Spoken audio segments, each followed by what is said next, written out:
We welcome Baylor representatives to the stage, student athletes Mekhi Mason and Jared Butler and Coach Scott Drew. We'll follow our normal protocol by asking Coach Drew to make a brief opening statement. Then we'll turn it over to questions for the student athletes. We'll remind you to hail a microphone. When you have a question, we'll get one to you, and if you can direct your question into the microphone and to a specific student athlete, that's helpful. And when we've exhausted those questions, we'll turn it over to questions for Coach Drew. So we'll ask Coach Drew for his brief opening statement. Coach? Well, we knew it was going to be one of those games where we thought we could get looks if we executed, and then it was really important that we knocked down shots. And we made shots, and that makes the offense work a lot better against his own. So 16 for 34, they say you got to have good guard play to win in March, and we're blessed to have very good guard play, and they make us coaches look good. Questions for Mekhi Mason and Jared Butler.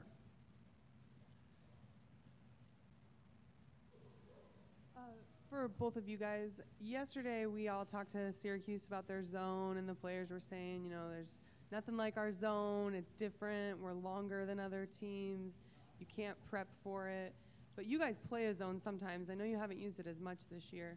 So why did that play a big role in you being so confident and taking so many threes that it was something you were used to?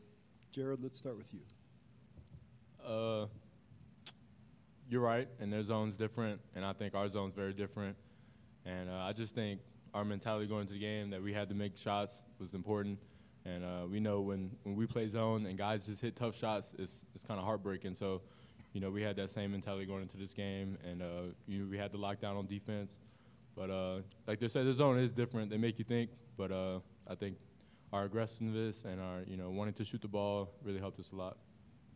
Mekhi? Yeah, I think the fact that we play zone definitely helped us in this game. Just being able to go against that and practice every day with our guys flying around. We're used to those kind of shots, those kick-out threes. So I think that definitely helped us tonight. But, yeah, they have great length across the board. Sometimes it's tough to get in the high post. I thought we did that well at times, and that really helped us.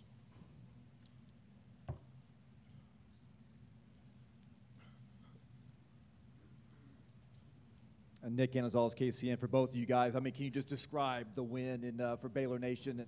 The crowd was loud, and you guys were going like two heavyweights toe-to-toe, but you guys ended up pulling it out. But just describe this win for you guys. Mekhi? It was pretty special, honestly. Being picked 9th in the Big 12, we kind of harp on that a lot these days. So we kind of got that underdog mentality. We're not backing down from anybody. And, so that's kind of the reason why, we're able to stay calm in those big moments. We know we're sticking together, and at the end of the day, we ain't supposed to be here. And, we're just happy to be moving on. Jared? I just think we've been through a lot all season, a lot of ups and downs, a lot of doubtfulness.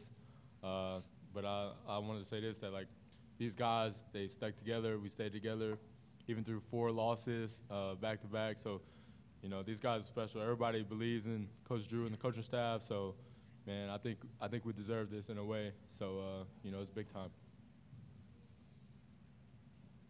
Again, for both of you, how many three-point shooting contests have the two of you participated in, and did it feel like that the first half?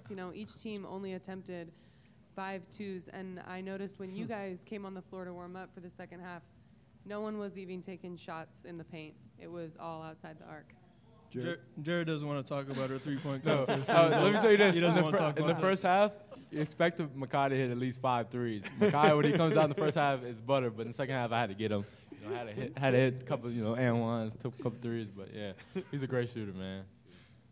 But yeah, it was fun just to go back and forth with them. We weren't expecting them to hit shots like that. They're hitting some tough ones, and we just hung in there and was able to pull it out. Brooke Bednar's KXXV, you both talked a lot about just now your three-pointers and how big of a momentum swing that was for you guys. But you both hit threes, and then you turned around on defense and took big charges. Can you talk about, I know both of you again, talk about just how much that means for your team to have that impact on the defensive side as well? Hey, that's a great question.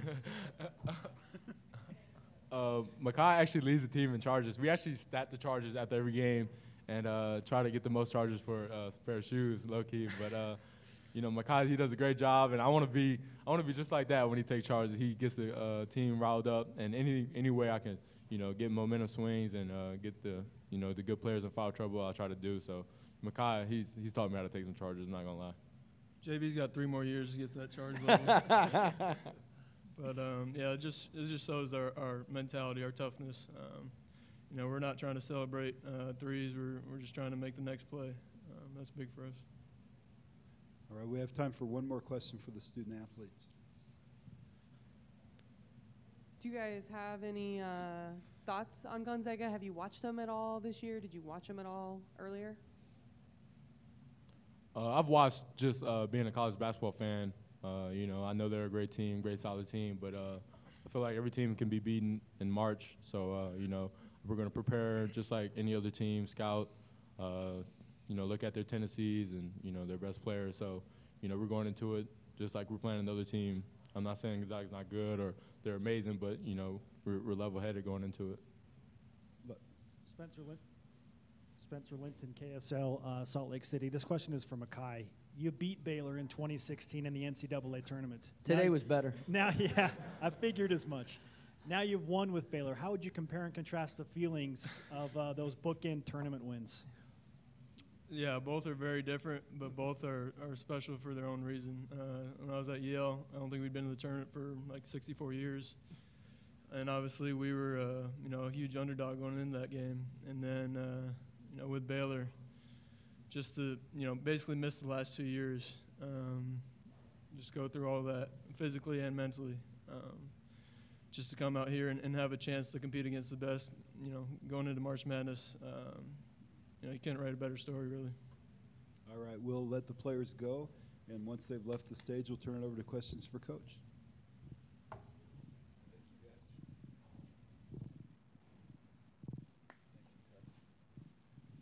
Questions for Coach Drew.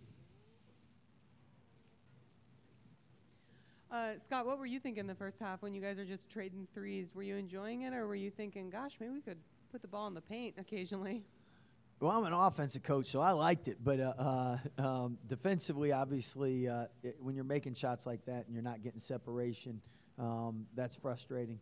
So I liked what we were executing on offense, but defensively, I thought we needed to be better. And really credit Syracuse for making a lot of shots and some tough shots. And we had some defensive breakdowns, and Coach Boeheim always has his team executing at a high level, and you can't have breakdowns against a good team. Matthew Weasel there, Citrus TV. Coach, Buddy Boeheim's been a big three-point shooter for Syracuse this year, and in all of the three-point shooting, he did not hit a single one. What was the game plan on him to stop him from hitting threes today? Well, I think you can see his influence on the court because people spend so much time, it opens up other people, very similar to Makai. Sometimes Makai doesn't score, but other people get a lot of great looks because he's on the court, and Buddy's the same way. You have to pay so much attention to him that it makes it easier for other guys, and he spaces the floor to give them room to operate too. More questions for Coach?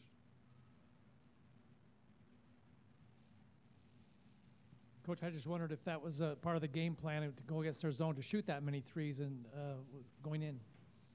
Actually, I told them they could shoot 40 today. So I did want to make 25, though, so we were a little short on both fronts. Have you watched Gonzaga at all this year, Scott? Did you see any other game, or were you just in the locker room prepping for Cuse today? Can you repeat the question?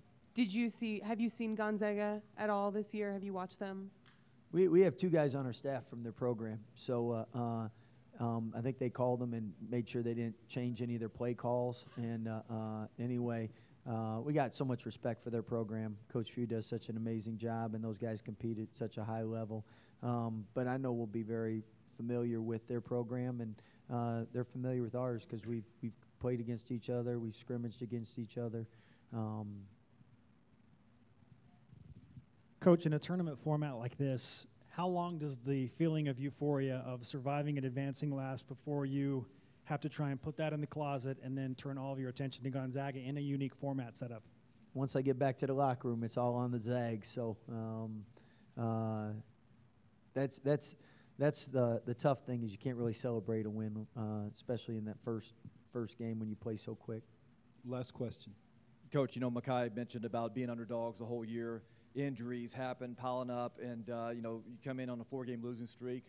How satisfying is this win after everything you guys have gone through this year to come out now on top and go into the round of 32? Well, I think one thing that's safe to say in any college program is you're going to face adversity and you're going to have to persevere because, everybody gets banged up and everybody faces tough games and challenges each and every year because you know what, when you deal with people, you have issues. And one thing that I can tell you is this year we've been blessed to have outstanding leadership with Jake, King, and Makai.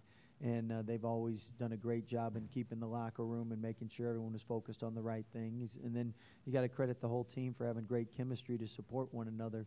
Because when you lose, a lot of times fingers come out and you're pointing blame. And we really haven't done that. And that's why we've been able to achieve what we've been able to achieve when all logic would tell you you're picked ninth, you only have 3 returning lettermen, you lose your best player at that time who was so dominant on both ends of the court, and you really got to credit the guys